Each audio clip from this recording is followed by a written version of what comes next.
Hi, everybody. I'd like to welcome you to the award ceremonies for the Outstanding Employer Award. As you probably know, the Hearing Loss Association of America is deeply committed to supporting the talent that is out there and often underemployed in terms of the employment landscape across the nation. So we like to honor different companies each year, companies that are dedicated to the hiring and to supporting employees who have hearing loss. I'm Kelly Tremblay. I'm pleased to have the honor of meeting with these representatives of these companies today and to share their stories with you in a panel session that will follow the award ceremony. We wish we could all be together in New Orleans at this time, but it goes without saying and no reasoning to have to say why we're meeting virtually today. But I promise this will be engaging, and I hope we can leave you with some tips for people who are considering going into the job force and are seeking jobs, that we can learn from the employers of what they're doing out there and what advice do they have for you as a potential employee when navigating the job hunt. So without further ado, I'd like to announce the two companies that we're honoring today with the 2020 Outstanding Employer Award. And that is the first company being Boeing. You'll see Betsy Sukamura from Everett, Washington today receiving that award on the company's behalf. Betsy is the Deaf and Hard of Hearing Services Program Administrator. I'd also like to acknowledge PNC Financial Services Group, and we'll get to speak with Accessibility Officer Greg Pollock, as well as Theo Stromsky, who is a business systems analyst, and they're both calling in from Pittsburgh, Pennsylvania today. So if we can have a virtual applause, I'd like to bring up the first award to Boeing and say a few things about Boeing that was brought to us when they were nominated. Now, Boeing was nominated because they've shown their dedication year and year again to the hard of hearing community by creating an entire division dedicated to the hiring and supporting of employees who have hearing loss. So they don't just talk the talk, they walk the walk, and they have an impressive track record to show for that. Year after year, Boeing has achieved a top score of 100 on the Disability Equality Index, which is a joint initiative from the American Association of People with Disabilities and Disability In, and Boeing partners with Disability In, and to benchmark their progress against peer companies and to implement best practices of disability inclusion compared to other companies. So it's quite an accomplishment. But I'd also like to point out that some of the statements that were shared with us regarding Boeing came from Betsy herself, when she said that at Boeing we provide accommodations for employees throughout the career, not just in the hiring process, and how encouraged she feels that when she's coordinated a sign language interpreter for a candidate's job or interview, it's great to follow them through and see them as an employee. And so for that, Betsy, your nominees honor you today and honor the company. And I'd like to open this up for you to say a few words right now before we turn to PNC. All right, thank you, Kelly. I really appreciate the comments and remarks that you made, and I'm honored to accept this award on behalf of the Boeing Company and our Health Services Organization and Global Equity, Diversity, and Inclusion Organization as well, and especially on behalf of our employees who are deaf or hard of hearing. At Boeing, as you mentioned, we continually are working to become more diverse and more equitable and more inclusive. We've been recognized by organizations like Diversity Inc. and Disability In, and now by the Hearing Loss Association of America. And that shows that the steps we're taking to diversify and support our workforce through education, outreach, transparency, and accountability are helping us reach our goal of creating enduring change at Boeing and in our world. We're proud to support employees with hearing loss by providing reasonable accommodations, including captioning, sign language interpreters, listening devices, technical support, and awareness education. We have a program office dedicated to supporting these employees, and we're constantly looking for new opportunities to provide even better support, whether it's by adopting new technologies or improving the efficiencies of our existing programs. As one example, in the midst of this global pandemic, we created a team to procure and distribute transparent masks to all of our employees and their teams who have self-identified as deaf or hard of hearing. And those teams should be receiving their clear masks within the next couple of weeks. Okay. Our employees who are deaf or hard of hearing are constantly pushing us to improve our inclusion efforts, and they really are the driving force behind our initiatives. It's because of them that we've achieved these accomplishments, and because of them that we'll continue to strive to live our enduring values of diversity and inclusion, creating an environment in which every teammate is respected, valued, and inspired to contribute to our shared success. So thank you very much for this recognition of our efforts. Thank you. Okay, can we pull up the second award, please? And I'd like to acknowledge Greg Pollock and Theo Stromsky here in awarding PNC Financial Services Group their award. Similar to Boeing, PNC has earned 100% on the U.S. Business Leadership Network American Association of People with Disabilities Disability Equality Index in 2018. And two noteworthy standout points that came to us when nominated was acknowledging PNC's CEO, Bill Demchak, how he has made accessibility a company-wide strategy, really focusing on hiring people with disabilities and building upon an inclusive customer and employee experience, all the while improving accessibility and technology across the organization. So acknowledging the PNC CEO is a first place to start, and then carrying that over to the accelerated efforts in hiring their first Chief Accessibility Officer. So this is where we have Greg here. Greg's personal experience with hearing loss has fueled his passion for greater accessibility, I'm told here in this nomination, that that passion goes across and outside of the organization, supporting people with hearing loss. And one example that we were given is that the internal employee business resource groups share hearing health information with their employees. And PNC provides CART captions for virtual trainings and live events. They provide ASL interpreters for the deaf and using virtual technology along with physical interpreters at events. PNC continues to explore technology to create an all-inclusive and welcoming environment for those with hearing loss and other forms of disability. So I'd like to welcome Greg and Theo and applaud you and turn the microphone over to you. Thank you so much, Kelly. I really appreciate the kind words. We are grateful to the Hearing Loss Association of America for this honor. It's a genuine privilege to be recognized in the light, and you are so right. Truly, our PNC accessibility starts at the top. Our Chief Executive Officer, Bill Demchak, is the first person to cross the line when it comes to thinking about accessibility and trying to create a truly accessible experience for all of our employees and all of our customers.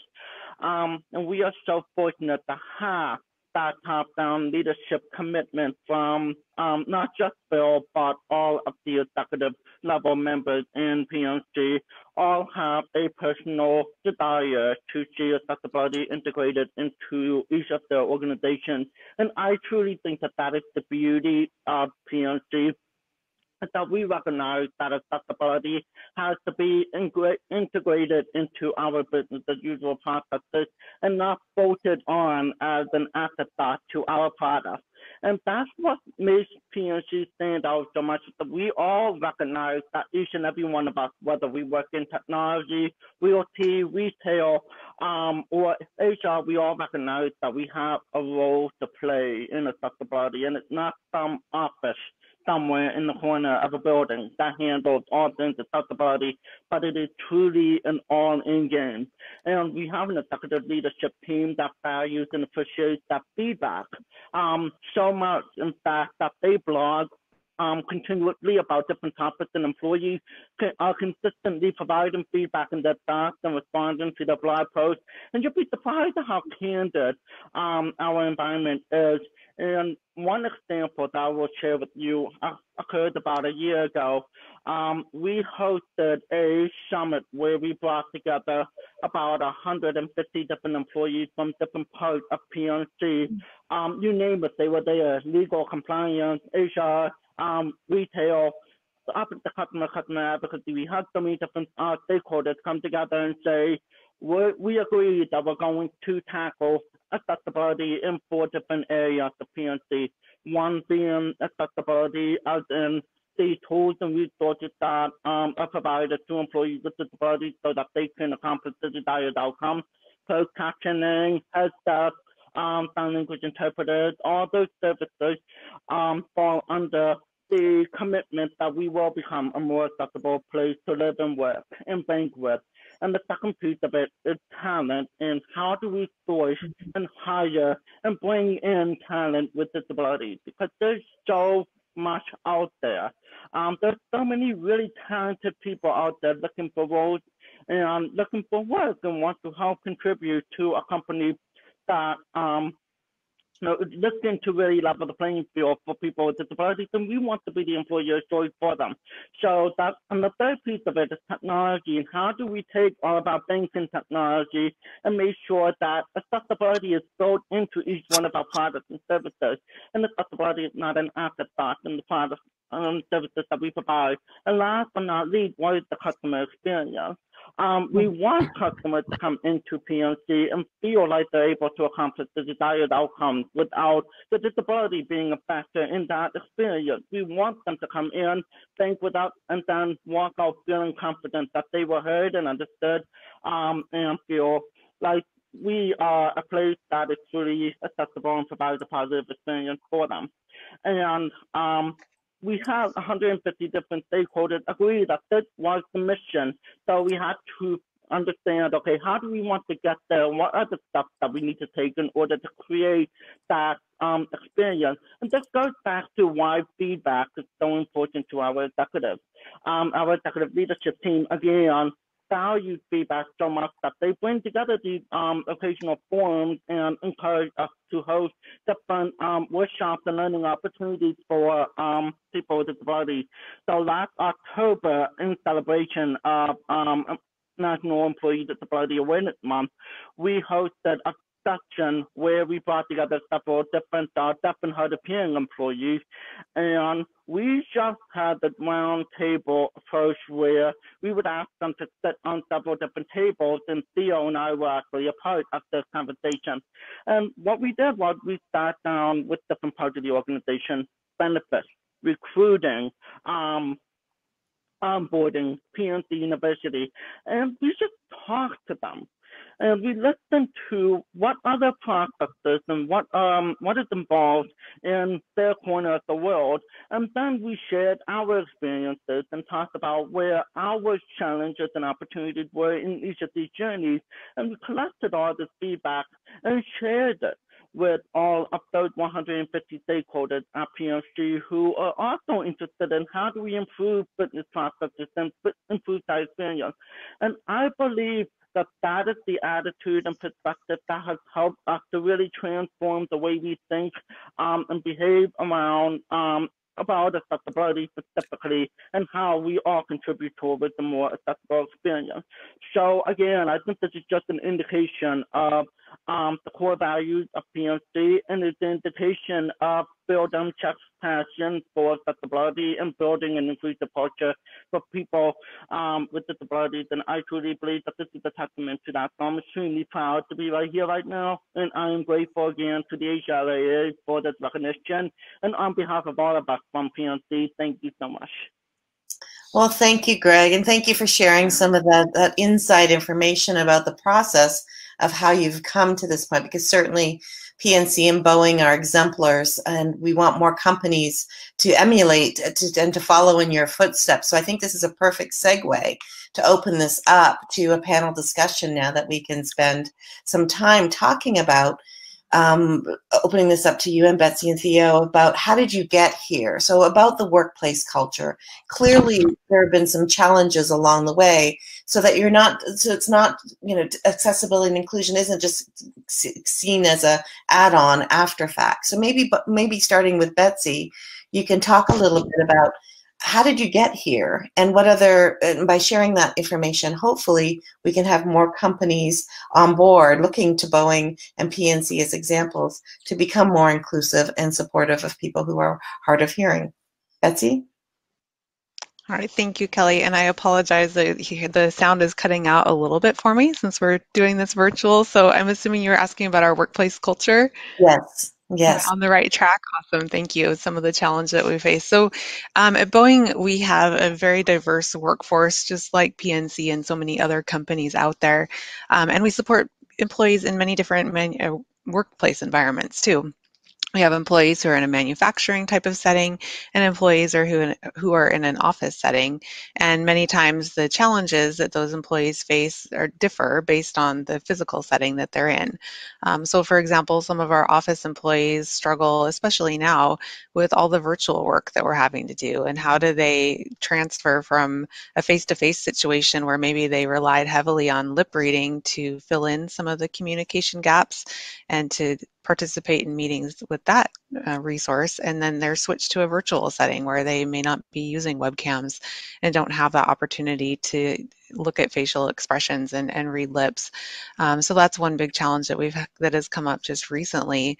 But even when we do have face-to-face meetings, a lot of times in our culture, we are brainstorming and people talk on top of each other. That happens a lot. And so we've worked with teams and their managers to coach them on how to better facilitate meetings, how to insist that teams take turns, and especially in a virtual environment, that everybody states their name before they start speaking, so that everybody can clearly follow the conversation, and that also kind of moderates the conversation and just puts some natural pauses in to keep up with transitions to better help people in those virtual environments. We've also been working recently with some new technologies, some new apps that can help people with sound amplification when they are in a virtual setting, and of course various listening devices that will connect with their hearing aids and their laptops, things like that, to give them that extra boost that they need so that they can confidently participate in those meetings with their teammates. And then on the manufacturing side, we have people who are working in very loud environments. Oftentimes, they might have to deal with something that to figure out a solution to protect their residual hearing in a very noisy environment. And so we work with them on different headsets that can help with protecting their hearing. And then we have one great example of an employee who worked on a team. He's a non-auditory person, and he doesn't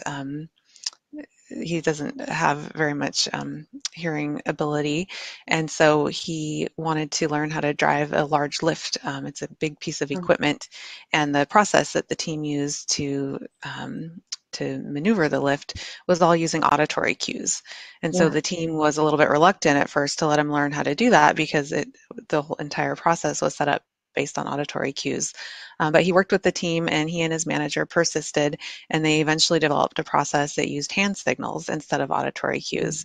And they made that part of the process and taught the entire team the hand signals, and that actually made it a safer environment, not just for him, but for everybody out there, because then it didn't matter how much auditory access someone did or didn't have. They were all starting to use these hand signals, and that made the entire process better. So we have examples like that where I think employees are more than willing to change our processes or make them more accessible as soon as they know that there's a problem. And we want to be inclusive, and so our teams are willing to change to make that happen so that everyone can be included in the workplace.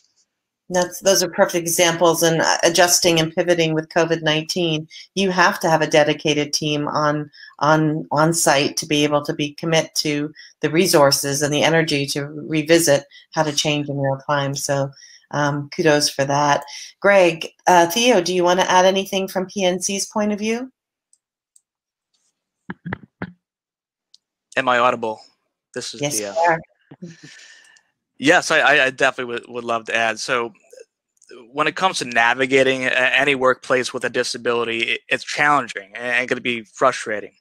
But having a culture that's perpetuated by diversity, inclusion, and continuous improvement and accessibility, it's a driving force in removing barriers we may encounter along the way.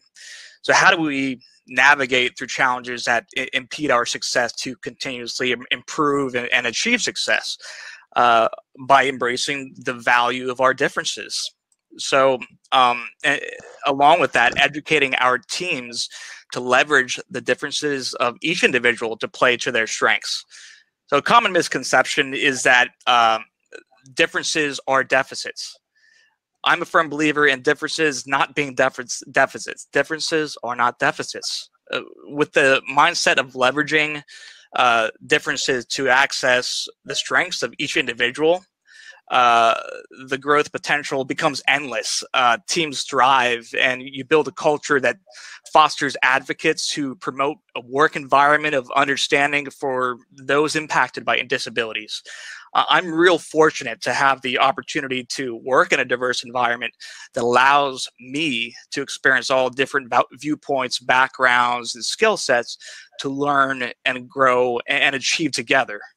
So it's important that when you're in these environments, you take your differences and you thrive from them. Mm-hmm. Well put. So let's build on that and saying not only are differences not deficits, they are assets. And so thinking about our viewers today who may be looking at entering the workforce, as an employee from their perspective, what advice do you have for them? And let's just start by thinking about, what recommendations would you make to someone who is deaf or hard of hearing when they are interviewing for your company? How do they get there? What does that process look like? What do you recommend for them? Starting with Betsy, perhaps? Sure.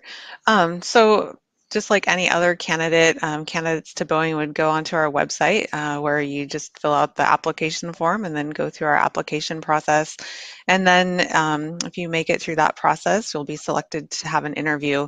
And that's where the one-on-one interaction really begins and your candidate experience really starts. And so I recommend to employees or to candidates to request their accommodations right off the bat when they get an interview. We have a place on the interview appointment form that says if you need accommodations, here's what you do.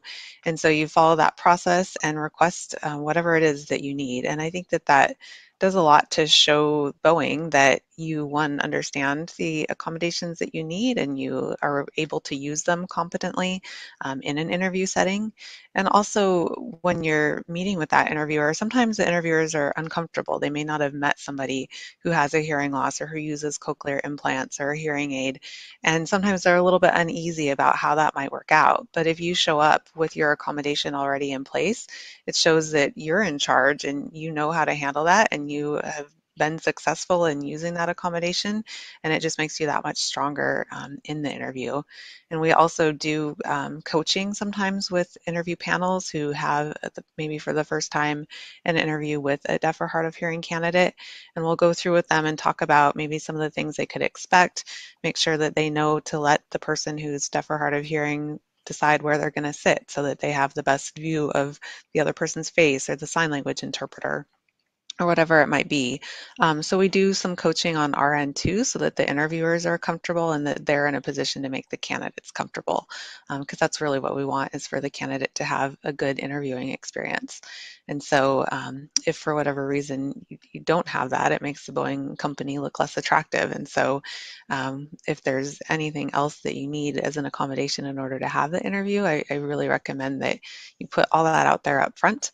And then even in the interview, speak openly about your differences. Say, oh, I have cochlear implants and it helps me. I do really well in one-on-one situations, but struggle more in group settings. But here's what I do. I use my FM system or my Roger pen or whatever it might be. And then you are automatically setting those folks at ease, and they're not looking at you as, somebody different or questioning your ability to do the job. You've already addressed that yes, you can do the job and you may do it differently than somebody else, but you've got it handled, and that's okay. And I think that any interviewer is going to look at that as a strength and want to bring you onto their team. So it sounds, Betsy, as you're advocating to disclose up front. I think that's sometimes an awkward question or an anxious decision to make for some people when they're looking for the job. And when do they disclose that they may have hearing loss? And it's nice that Boeing has something in place that you can check that box. And hopefully employers who are listening today can maybe learn from that and see how they can simplify the process by making it easier for potential employees, candidates, to make that disclosure a lot easier. So Theo, Greg, do you have anything to offer from PNC's standpoint? Yeah, I think one of the things I would add to the conversation is really, I think the hard part is trying to get your foot in the door with any major Fortune 1000 company, really. And a lot of that process has to be really focused on one thing, networking. And I can't emphasize how important that is, and even in the interview process, and here's why. I recently wrote an article on my LinkedIn about this, so if you jumped over there and saw it, it'll be the first thing you see. But too often I've had people come to me, and they just handed me their resume, and then they said, I'm looking for a job, can you help me find one? And, as much as I want to help everyone that is looking for a role, it's hard for me as a person who has access to thousands and thousands of open requisitions at any given time. I don't know what somebody wants when they're coming to me and saying that they would like to look for a job opportunity. It's so important for the candidates to have a good idea of what exactly it is they want to do. But either way, by the time they come to me, they often miss a valuable opportunity to think about how to benefit from networking with me specifically.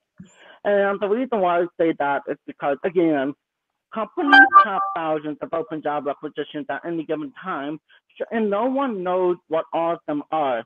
So if you hand me a resume and you tell me you're looking for a job, all I can really do is hand it off to a recruiter, and that recruiter can take it, glance it over, and put it in an archive, because they don't necessarily know which role that candidate has a particular interest in order to make that connection. So if a candidate does their homework up front and they figure out exactly what it is they want to do, then it becomes that much easier to go to the right people and say, hey, Greg, I'm looking for a role in, let's say, talent acquisition, and I want to be a recruiter. Then I know who the recruitment recruiters are, and I can walk up to them and I can say, hey, I met the candidate who's very interested in specifically this particular recruiting role. Can you talk to this person about this role? Then what's going to happen is that recruiter is going to pick up the phone and then call the candidate and say, I heard that you're interested in this particular role. Can I answer any questions about this role? And I think that is what's missing in every single aspect of the networking process. We, for whatever reason, think about networking as so it's all about job pursuing or initial screening for a role. But I think what we're missing is if I finally figure out exactly what I want to do, or at least close to the role that I want to do as an employee, as a candidate, and I'm going to go and find the people who are doing that work today. If I'm interested in talent acquisition, I'm going to go to different websites looking for some of the leading companies in the disability space, and I'm going to find people who are actively recruiters in those organizations. And I'm going to reach out to them and say, hey, I'm interested in becoming a recruiter myself. I just want to learn a little bit about what you do.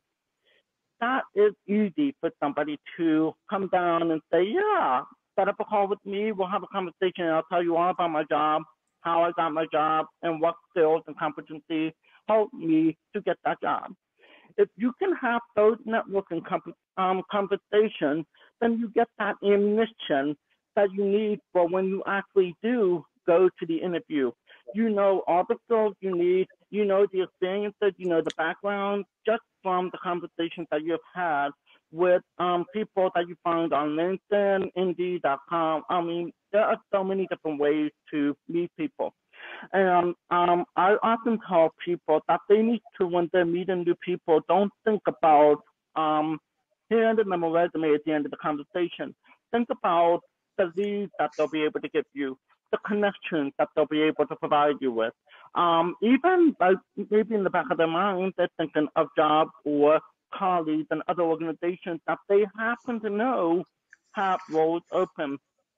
You can tap into that expertise.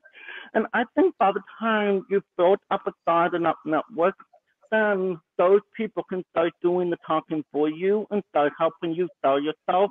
And at that point, they know generally that you have a disability, and they'll talk to people that I think will have a natural competence around interacting with people with disabilities, right, and help to build those relationships with the right people. And then once that foot is in the door, they open the door for you, and then you can start having that interaction with the actual hiring managers or the actual recruiters who are looking specifically for the roles that you want.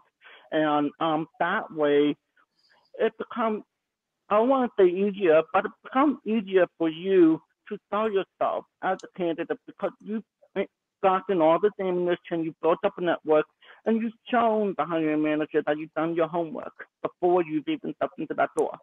And that is a much better approach than just walking up, handing me a resume, and asking me to do what I can with the resume. Because once I take a resume and I look at it, if I don't know exactly what you're looking for, I'm just going to hand it off to a generic recruiter who is probably going to look at it and think, okay, maybe I'll need this person later, so I'm going to archive this resume. But really, the resume can disappear, and nobody's going to look at it again. And that's the black hole that I try so hard to help people understand. They have to do the homework, build a network before they even start handing off the resume. Otherwise, the black hole shows up and people don't call back. And I think that's one of the more painful realities of the job search. People generally don't do the networking part, and that's what's so important. And I can't downplay the importance of that. So what I'm hearing, if I summarize this up, is really getting back to self-advocacy. Self-advocacy in terms of the networking, doing your homework, putting yourself out there. And then say you do find positions, I'm hearing from Betsy, disclose up front, let it be known. Set yourself up for success by creating an interview situation that is accommodating, that allows you to be able to show your best self and set yourself up for success. So let's go a little deeper now. Assume that you are in the door. You were a successful candidate. You now are an employee. It's also important to build on that self-advocacy in order to be recognized, promoted, and to advance the company and advance yourself in the workplace. What suggestions do you have for people who are hard of hearing and deaf to ensure that they have equal opportunity? So I'll start with Betsy again. Yeah, a couple suggestions, and going off of what Greg was talking about, it really is about the networking at that point. Mm-hmm. It's finding a sponsor within the company, whether it's your manager or a peer or a coworker in another organization, finding somebody who you've connected with for whatever reason, sharing with them what your aspirations are, and then working with them to figure out how you can go take that next step, figure out, and not just one person, but meet with many people. Hopefully, as you join the team, you're going to meet different people and connect with some, and hopefully you'll have more than one sponsor who can help you out navigating the company, because that's part of it, is just learning the internal workings of a company, and every employer is going to be different in what you need to do to take the next step, but it's the people who are already there who can help you figure that out. So find a sponsor, connect with them, lay out what your aspirations are, and then work with them to figure out opportunities, to find opportunities to get you towards your next goal. They may not help you find the job itself that you want, but they might help you find an opportunity that you can go do to build a certain skill set that you need to get you to the next step. So that's a big part of it. And then another thing I'd recommend is leveraging your employee resource groups or business resource groups. Many large employers have these groups that are kind of affinity groups for different types of employees or different communities within the employee networks. And so like at Boeing, we have one called Boeing Employees Ability Awareness Association, and that's our association for people who have disabilities and their allies, and it's a great networking group. There's leadership positions within that organization, and so that's another great way to develop leadership skills, is to be an active participant in those groups, to take on a leadership role and then build your leadership skills and your visibility that way. Because the more skills you can build and the more visibility you have within whatever community it is that you're trying to access, the better your chances are of moving on to that next step. Good points. Good points. Theo, Greg, what would you like to add to that? So I would like to add and echo the getting involved and participating actively in employee business resource group. So PNC's Enable Employee Business Resource Group, in which I'm an active member, is a group that actually led me to the HLAA. And it's a community of employee advocates focused on fostering a work environment of understanding for those impacted with disabilities. So Enable offers awareness groups focused on various disabilities, including vision and hearing resource group for hearing loss awareness. And much like the HLAA, it Enable serves as a community of communication for information, to promote education, awareness, support, and advocacy for those with hearing loss and other disabilities. So why do we have Enable EBRG? Well, to improve employee engagement and career development opportunities, and to provide innovative ways to create an inclusive culture at PNC. So to Betsy's point, it's important to be a part of these groups, be active, and be visible, because it's only going to help you perpetuate your career and connect you to the opportunities to access your differences or your assets. And for those people, we can try to include some links and make those organizations available offline to people so that they can have the URLs and things like that to search them up. Greg, you wanted to add something to that? Yeah, one of the things I wanted to add to what Theo was saying is one of the benefits of participating in an employee resource group, and I think everyone should participate in an employee resource group at some point in their career. And the reason why I think that's so important is because of two things. It gives you the visibility that you need to put yourself in front of some really important players around your company, especially the executives, because every employee resource group has executive sponsors, and the activities that they engage in are almost always extremely visible to employees within the company, to the executives, and to others around them. And within ERG, there are managers and leaders and people involved who also can play a role in elevating you in your career and providing mentorship. So I have always been a big proponent of employee resource groups and getting involved in them where you can. It might seem like for many employees an extra thing to do on top of your day-to-day job, but I do think that there are benefits to investing some extent of your time into these employee resource groups. And that's one other thing that I would just say. The other thing I did also want to add is it's so important to all of us as employees with disabilities to look for our allies in an organization. We're going to go through our projects and our day-to-day jobs, and we're not going to have a choice who we get to work with and who we don't get to work with, right? But what we can do is try to work a little closely with people who have the competency around interacting with people with disabilities, around working with people with disabilities, and understanding the value that employees with disabilities bring to the organization. I think the closer that you work with these allies, the more that these allies will speak to their colleagues about their experiences working with an employee with a disability and the value that those employees bring to the table. Because I think we all play a role as ambassadors and allies to some extent, and we have to take it upon ourselves to change the hearts and mindsets of people around us, whether intentional or not. I think there are people out there who could benefit from education and awareness. And sometimes it's not necessarily our job to do that educating, but we benefit from the help of our colleagues in transforming that culture because we cannot do it alone. We rely on those around us.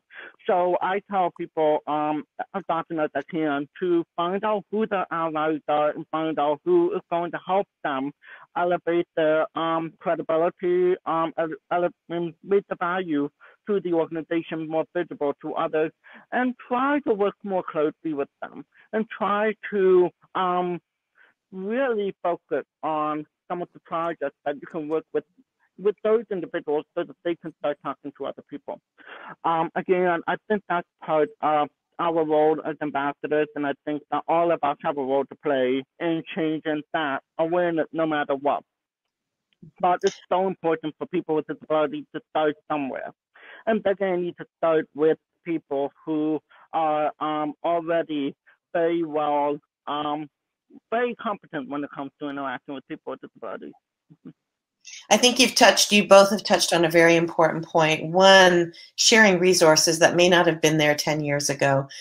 We see such a presence now and such opportunity to reach out and access resources that can help facilitate the networking and the job searching process, which is really important because we are a group of members that may not be just coming out of college looking for jobs.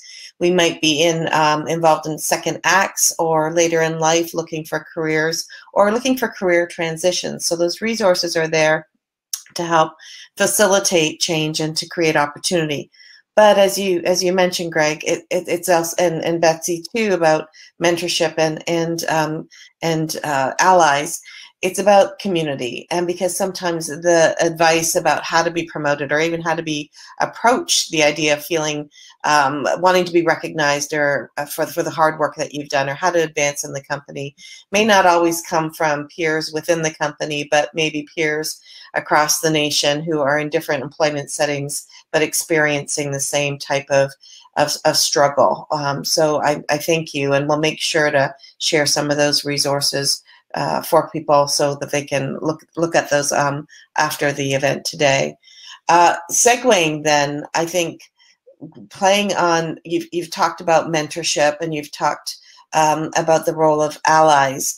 Can we talk, we hate to make it negative, but maybe we can learn from people's mistakes or how you think you would have done things differently or how what you've observed. What do you think is the biggest mistake deaf and hard of hearing people make in the workplace, and how can they avoid this mistake?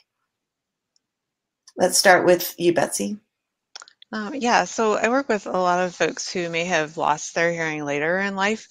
So they maybe started out in the workforce and have worked at Boeing for years and years and have never needed any kind of accommodation. And then they start to struggle a little bit, but they're reluctant to raise their hand and they don't want to make a fuss and they don't want to, go through an extra process.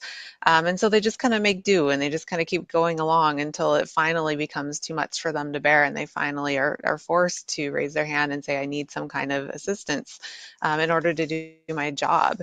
And it's those folks that I always am the happiest to help because it makes such a difference. And they often say, I wish I'd just done this 6 months ago, or I wish I'd done it a year ago. And so that's what I would say is if you work at an employer currently and haven't requested an accommodation, or if you're hesitant to do so when you just start working as a new employee at a company, don't hesitate to raise your hand and say, I need an accommodation. Large employers, they're not only obligated to give you the accommodation that you need to do your job, they're usually more than willing to do so because they want productive employees. They want people who are happy to be there and have the tools that they need to work effectively. And so I think that's my biggest piece of it, or the biggest regret that I hear people talking about is that they waited longer than they should have to request an accommodation. And then the second piece of that is that when you do request an accommodation, like maybe you don't know exactly what you need, and that's part of the hesitancy in raising your hand. It's like, well, I'm really struggling with these conference calls, but I don't know what to do about it. I don't know what is going to help me. And so a lot of employers like Boeing, we have me as a resource to go to kind of open up a toolkit for people. But even if an employer does have a resource like myself, I don't know everything, and I don't know all the technologies that are out there and all the solutions that will work for people because everybody's situation is so unique. And so do a little research beforehand about things that you think might help you. You know, go online, and there's endless tools and resources out there. I know the HLAA website has tons of great resources, and just start exploring. And so when you do raise your hand for help, you can put some little pieces of information out there to get that accommodation. You can say, I'd like to try this, or I'd like to try that. And that can start you off in the direction to find the solution so that you can do your job effectively.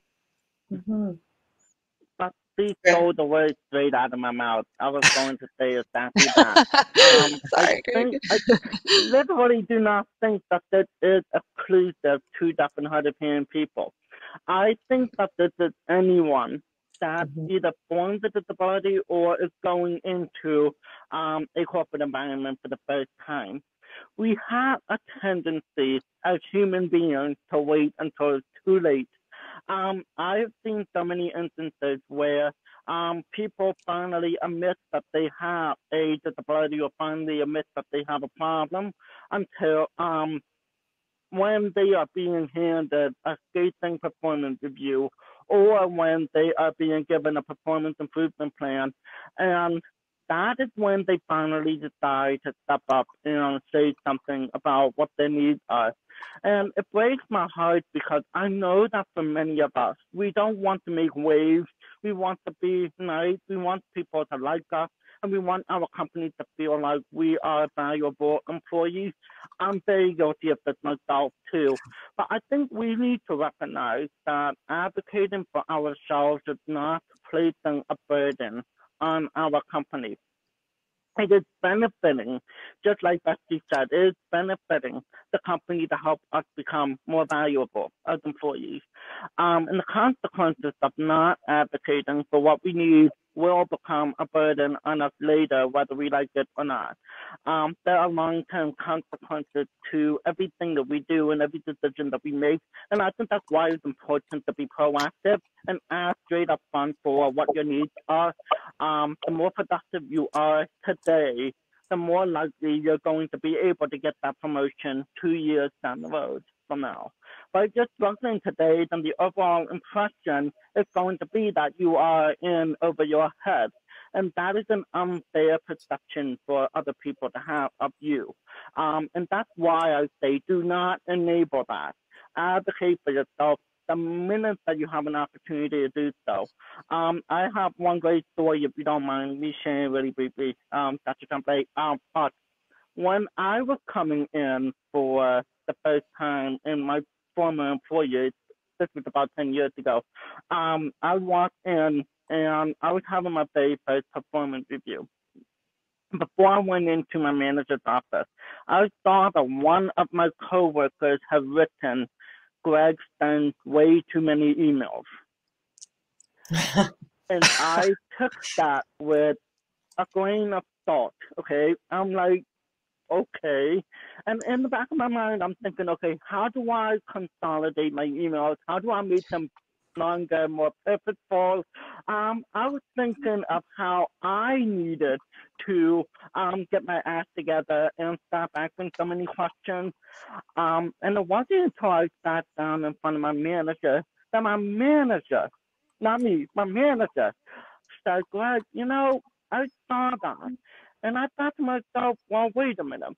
If any of my coworkers or colleagues had a question for me, they would just pick up the phone and called me. Or they would post their head into my office and ask the question.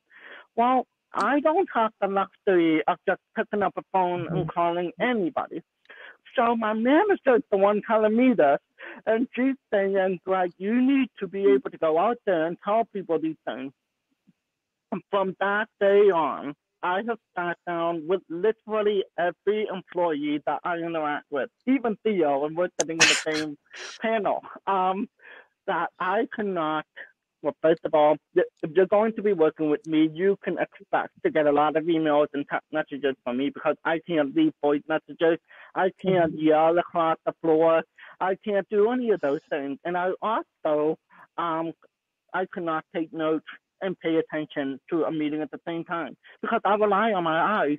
And if I'm taking notes and trying to focus on what I'm writing, I'm missing what's being said up front. So these are the challenges that I think if my coworkers don't know these things, they're going to reflect on me. And these misperceptions or misconceptions by other employees are going to be my fault ultimately. But the minute that I step up and say, you know what, these are my needs and these are the gaps for me, then it's incumbent on my colleagues to understand, okay, Greg has to send me a bunch of emails. Okay, that's something I'm going to have to live with. That's how you communicate. Oh, okay, Greg can't take notes, so maybe those extra questions are just Greg trying to cover his thoughts. And those kinds of mindsets can easily be shifted if we don't make these kinds of challenges known too late. We have to do them upfront as proactively as possible. So we set the tone early on that we are productive employees who are dedicated to bringing value to our company, and we want to do it in a way that meets our employees or colleagues halfway. And that's what's so important. And I think that so many people wait until it is too late. And those attitudes and perceptions are formed. And once those opinions have been formed, they are so hard to change and so hard to undo. Thank you for normalizing this, Greg, because you're so right. It's something that we all struggle with, no matter what is put in front of us. It's so second nature to second guess ourselves and to try to necessarily step back and figure out how to fix the problem without even recognizing that maybe this is an opportunity to put this into context and share that, you know, to expand the other person's understanding of what of the situation as it is. So with that, I'm looking at the time, and Theo, I want to bring you in here, and I want to bring everybody in and maybe wrapping this up by soliciting from each of you if there's one piece of advice that you could offer anyone here seeking a career, recognizing they may not all be 21, they may not all be 31. What would that piece of advice be? And especially since now we've shown PNC and Boeing as being exemplars, and they're both on the opposite sides of the countries. Many of our members may not live in big cities. Many of our members may live in the Midwest. They don't necessarily have the opportunity to find employment at PNC or Boeing. But given where they are and what they can do, what advice, piece of advice do you have for them? So starting with you, Theo. Yes, I would say my biggest piece of advice would be avoid avoidance. Be transparent with what you need to succeed. When I think about my biggest regret in the beginning of my career path, before Greg was here, of course, which is wonderful that we have him here, guiding our guiding and motivating our abilities. My biggest regret was remaining silent. Do not remain silent. You need to ask for help. I thought what I had or what I didn't have was a burden to my employer. In time, I've found that that was far from the truth. So I had untapped talents I wasn't nurturing or utilizing. So we're all talented and have strengths that allow us to thrive in some way. Your employer wants to enable you, not only for you to succeed, but for your organization to succeed as well. So never say, I can't do this because I don't have the ability. Replace your internal talk with, how do I leverage my differences to enable and to utilize my strengths or my assets? So what's the solution? How do I obtain this solution and benefit to develop myself and the growth of my organization. So your company wants you to succeed, and everyone needs to know that. And it takes being open, being honest with yourself, being vulnerable, and embracing your differences. So in turn, they'll lead you and guide you towards success. Great words. Greg, do you want to add to that? Well, first of all, I do want to reinforce what Theo just said. It is so important to really be proactive. You have to assume that your company has the best of intentions. It may not always seem that way, but everyone that is in their role is in it for, with the best intentions. And I think all of us view it as an us versus them mindset, and that is more damaging than anything. We have to be able to work with the people and the resources and the systems that are in place now, in the hopes of maybe eventually influencing and driving change based on the experience that has happened up to that point. But we have to be patient, and we have to work with the system and not have an us versus them mindset.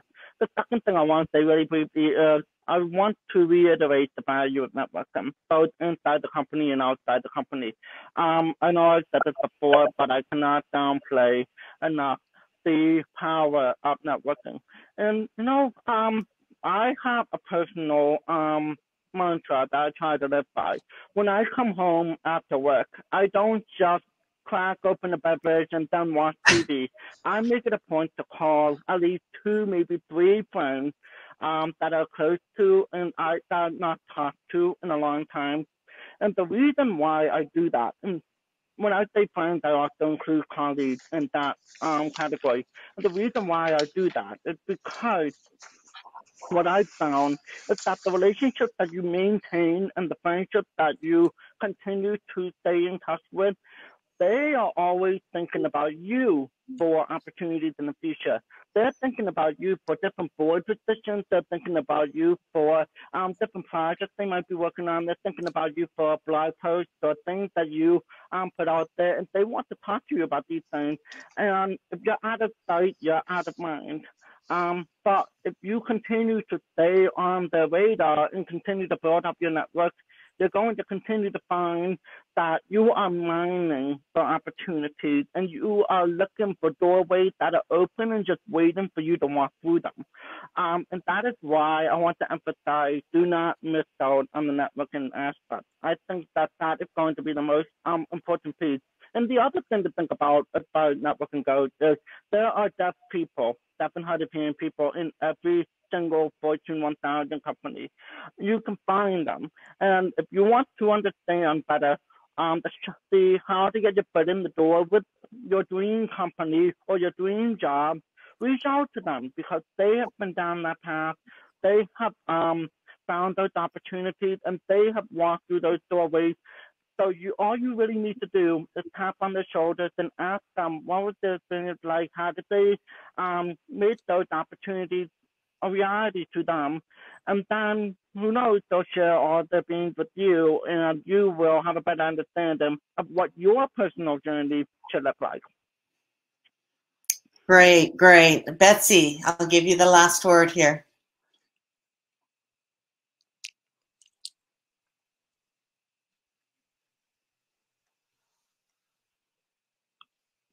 Oh. I think we might have lost Becky.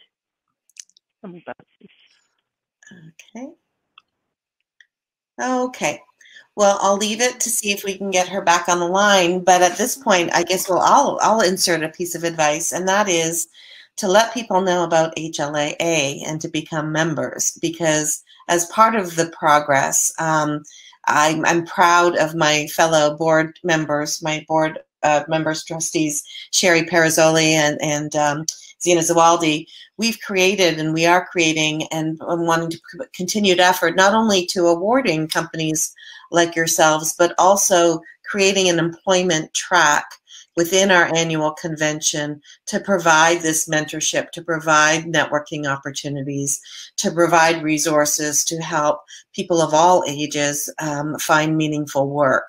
And so that's my piece of advice for anyone who's looking for career advice and help. Join HLAA if you're not already a member. Spread the word, and I think you'll find increasing support within HLA as well. We lost you, Betsy, but we still want to desperately hear from you. So your word of advice in closing.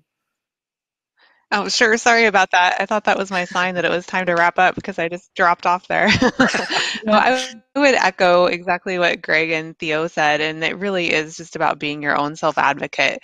The people who I've seen succeed in the workplace are those folks who just never give up. They're constantly advocating for themselves, and it is a lot of work. It is extra effort that not everybody else has to expend, but when you do advocate for yourself and you continue to share your needs with your managers and your senior managers all the way up the chain, that's when you really can make a difference. And remember that that difference that you're making isn't necessarily just for you, but it's going to impact future generations of employees as well. And so it just takes one person to make lasting change, but you have to be willing to put your foot out there and advocate for yourself in order to make that happen.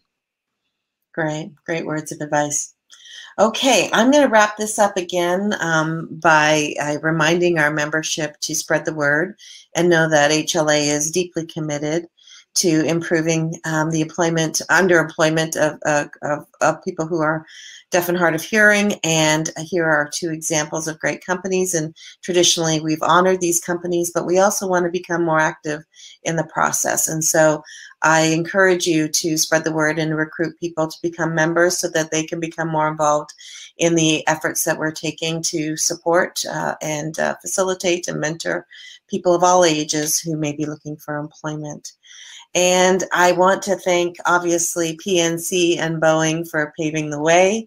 It's been my privilege here. I'm a board trustee, but many people contribute to the convention, and greatly appreciate all the work that is being done with your two companies in mind. And on behalf of the membership and on behalf of the leadership, and all levels of the Hearing Loss Association of America, we want to thank you for what you do, and we invite you to remain engaged with us and so we can all work together. So thank you. Thank you. Thank you, Kelly. You will have an opportunity to provide questions and answers offline, and we will be present and live to be able to respond to them. So please provide your questions and answers in the chat room, and we will try to get through them all. So thank you for joining us today. Always a pleasure.